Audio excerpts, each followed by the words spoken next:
My glasses. When you hang with dogs, you get fleas. I'm telling you now, a theft case is one of the worst cases that you can pick up. When you are branded a thief, you will never work again.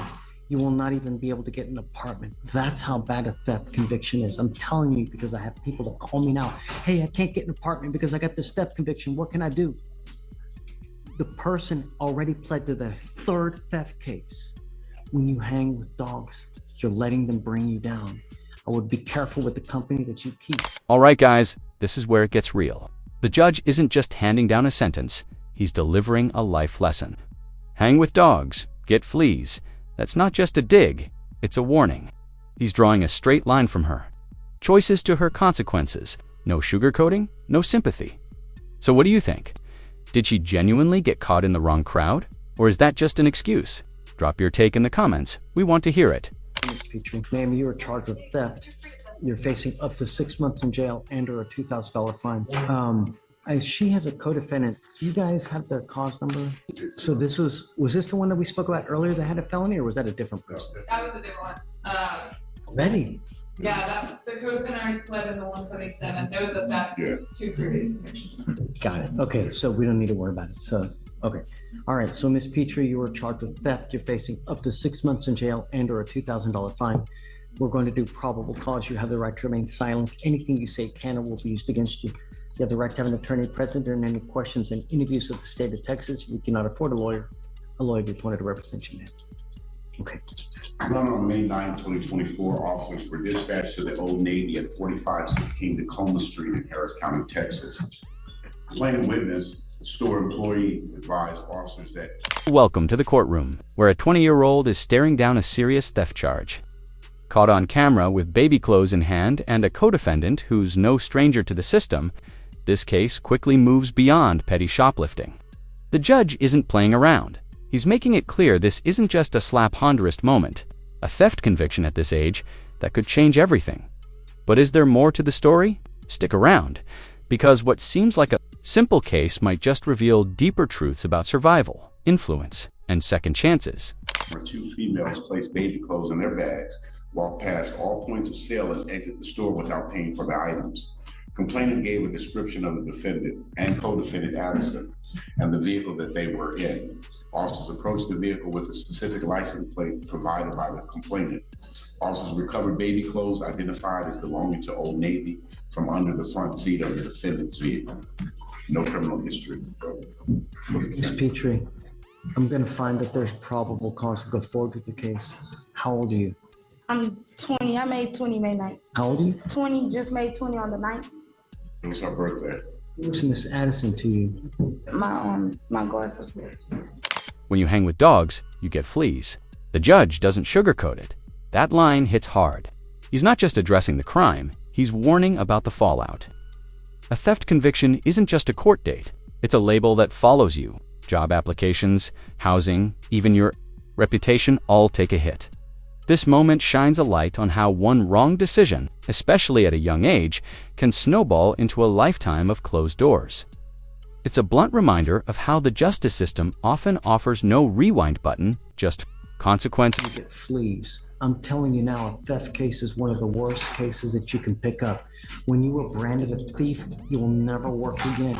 You will not even be able to get an apartment. That's how bad a theft conviction is. I'm telling you because I have people that call me now.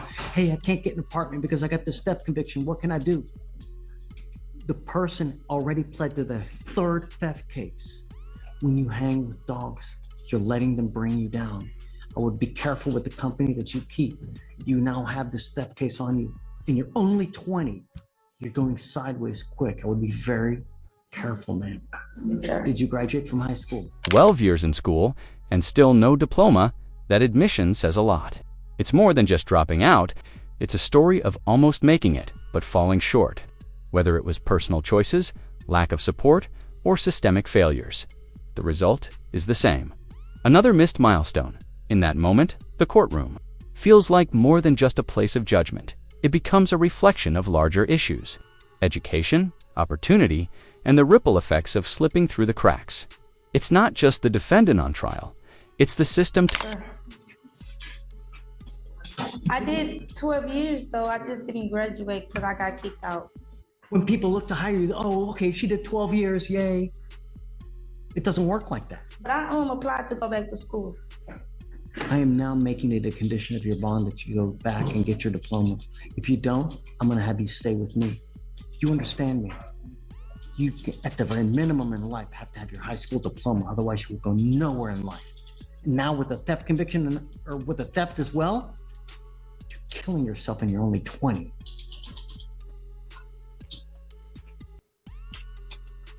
Did you want to apply for an appointed lawyer, ma'am? Do you want a court-appointed lawyer? Mm-hmm. Do I need it? I don't know. I've never been in trouble. You better get your back in school and get some knowledge, because the way you're talking. Do I need a lawyer?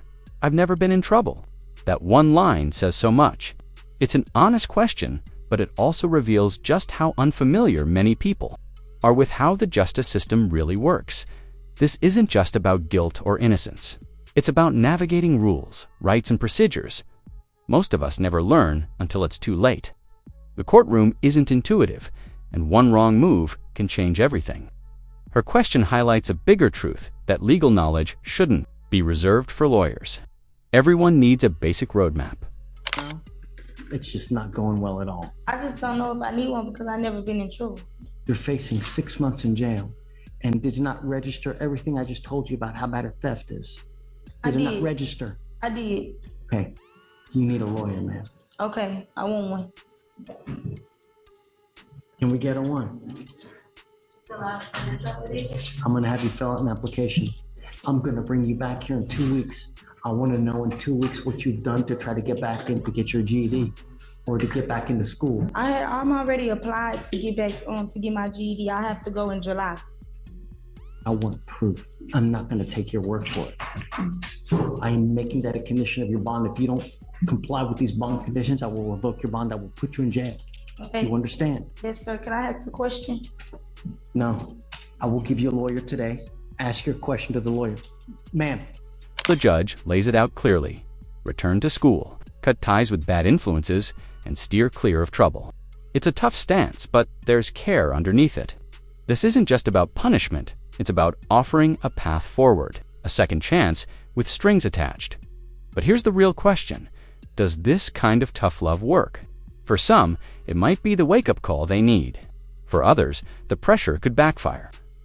It's a delicate balance between accountability and support.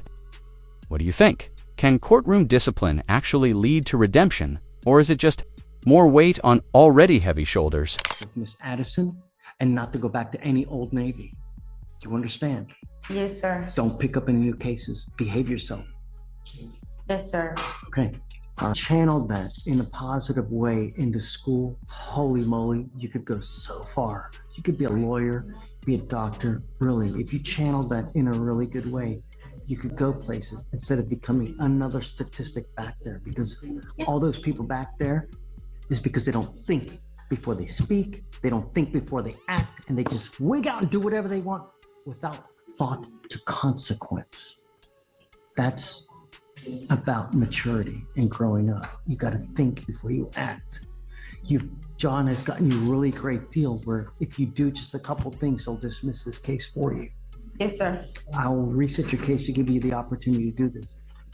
Don't hang around bad people. They're gonna bring you down. I'm telling you. Yes, sir. It only gets worse. The judge extends a lifeline. Follow the rules, meet the conditions, and this case could vanish from her record. It's not just mercy, it's measured opportunity. This moment highlights the quiet power judges wield, shaping outcomes not just through law, but through judgment and perspective. It's a reminder that courtrooms aren't always cold and rigid. Sometimes there are spaces where second chances are carved out if the person is willing to rise to the challenge. It's accountability with a window for growth, showing that justice can carry both a gavel and grace. Like what I've said, I don't want you going back to Old Navy, and I don't want you hanging around with the other person. That's all I'm asking you to do. Yes, sir. Get your stuff done early. As soon as you get it done, give it to John. He'll get this thing dismissed for you. Okay. Thank you. And I wanted to apologize for being disrespectful. Don't worry about it. I like it. I like your spunk. Channel it in a good way. Get into school. Get your diploma. I'm telling you. The courtroom quiets, and the session nears its end. The weight of the moment sets in. The defendant isn't just leaving. With instructions, she's walking out with a pivotal choice. The judge has extended a rare opportunity, but it's on her to break the cycle and prove she's ready for change. Will she rise to the occasion, rewrite her story, and take control of her future? Or will old habits drag her back into the system? It's a cliffhanger, not just for the court, but for her life. One decision, one path. Everything hangs in the balance. This life is either going to be a great life for you, or it's going to be a miserable, rotten one. You now set yourself up for the next 40 years. Get it together. Is it okay if I have him sit there? For sure. Yes. Sit there? May close on this case, but its ripple effects are just beginning. What started as a simple theft charge unfolded into a deeper exploration of second chances, personal growth, and the justice system's role in guiding, not just punishing. This wasn't just about guilt or innocence. It was about possibility. So, did the judge get it right? Was this the fair mix of tough love and hope? Drop your take in the comments. And if these real courtroom moments leave you thinking, make sure to like, share, and subscribe for more deep dives into justice, redemption, and everything in between.